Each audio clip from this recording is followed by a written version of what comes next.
Hey there! So today we have another review. This is a beer courtesy of Hop Butcher. It was canned about 3 months ago. I haven't had a chance to review it, but yeah, I don't have work tomorrow. This is what the frick? Resplendence. I didn't know resplendence was a word. Resplendence. Yeah, fun little label on that guy. Bourbon barrel aged barley wine, 16%. Honestly, I might not even finish this. I just want to dig into it. This is one of the few beers that I have left to review out of the fridge, and it's been a long day, so check it out.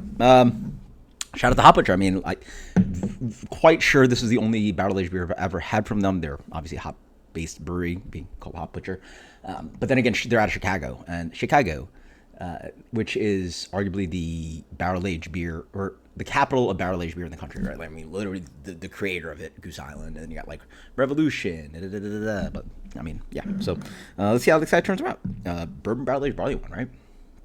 Don't have a pristine glass here. Beer comes in a medium gold color at best. Yeah, not even that dark. Yeah, got a little bit of head created on that. It's pretty nice. Yeah. Smells awesome. I'm just thinking big, toasty wood bourbon character. Yeah, just big bourbon. Big malt characteristic to it too. Full blind, I'm gonna maybe guess is like, I mean, they don't really make them, but like barrel aged Doppelbock, right? Like, it's just malt. It has this full bready chewiness of like pumpernickel and toasted crispy Melba toast and hearty brown bread, right? Like the stuff like 7 grain, 9 grain, whatever that crazy stuff is. Big, rich, bready characteristics, but also toasted, almost like rye. Yeah, a little bit of spiciness in there as well. Almost like a rye spice or something like that. A little bit peppery. Big, chewy sweetness, along with big woody characteristics. It has a big kind of like, it tastes like it's going to be very oaky. A lot of oak on the nose. Definitely some spicing in there too. Almost as if it's like a bourbon barrel aged Christmas ale of some sort, where there's like nutmeg or clove added to it. Big heat on this guy, 16%. Let's try it. Just had a nice, really busy long day at work. So, oh wow, okay. Up front, this beer's a lot sweeter than I expected. On the nose, I was expecting something a little bit more woody. Well, the wood is actually there. I wasn't quite sure what to expect on the palate. Maybe I was expecting something like an American barley wine, where it has like, it's bourbony, but has some of that kind of like rich hop character to balance it out. But I didn't really smell hops on the nose. So up front, this beer is very sweet, syrupy, thick. Werther's. It honestly has a lot of brown sugar going on.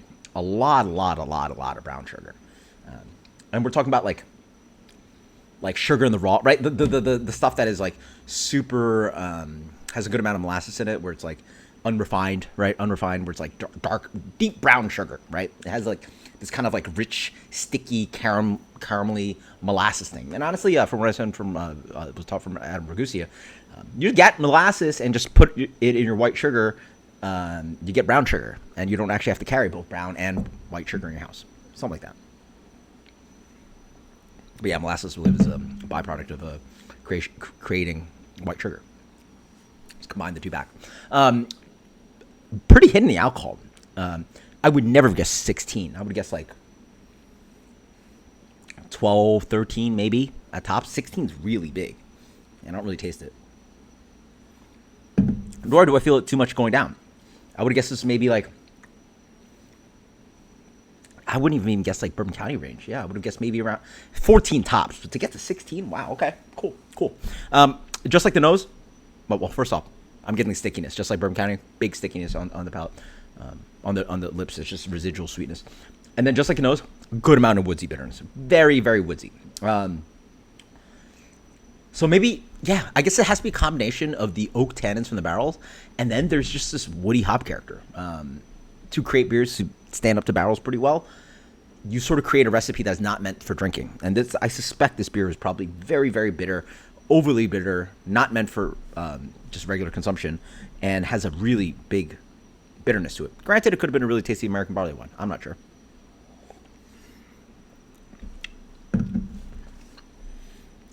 So as I drink it more, it becomes just a little meh for me. It's sweet. As I wait more, boozy. So sweet, boozy, and woody. And like oaky tannin. There is definitely some complexity of like dark fruit, some dried dates, and dried prunes, and dry raisin character.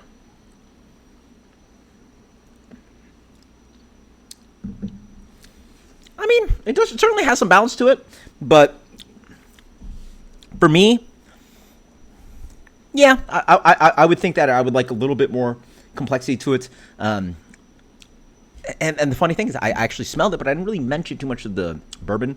Definitely bourbony on the palate, but I feel it's like overwhelmed by not only just ethanol alcohol in the beer, so that could be like an issue with like, you know, the blending and how much the barrel is imparting to the beer, but then the sweetness is like a little bit dominating and like taking away from like, you know, bourbon richness.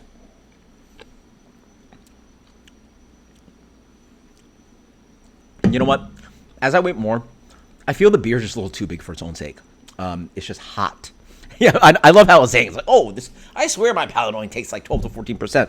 Well, I gave myself a nice few minutes to let it warm up on the counter. It's just getting thinner, and I wish there was just more. Again, like my favorite beers have complexity, where it should echo in flavor, where it should go boom, boom, boom, boom, boom, looking for flavor. You're looking, right? The palate, like the linger, like you'd keep it on your palate because you're waiting and waiting because there's so much flavor to find and find and find. This is not bad beer at all. It's just a little bit boozy, a little bit sweet, and a little too woodsy on the back end for me.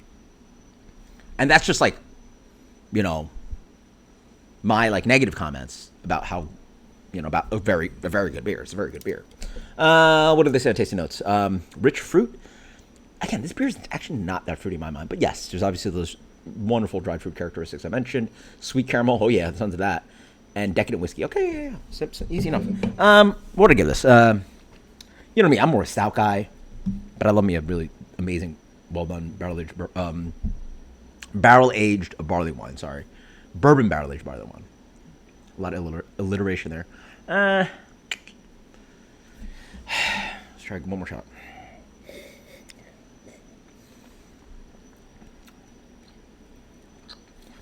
Yeah, I'll probably sip on this glass, but then like there's X amount I probably won't drink. Like, you know, it's just a lot of beer. It's a lot of booze. Really not that much beer, but it's a lot of booze for a lot of beer, a lot of booze. I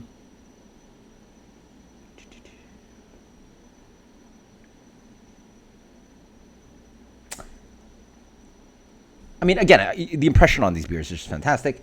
Let's go to 90. I feel 90 is very impressive for a barrel-aged barley wine. I mean, the real good stuff, obviously, you know, is in the upper echelons. This is very good beer. 90 is a solid rating. You know, I'd be happy to get a 90, you know, give this a 90, but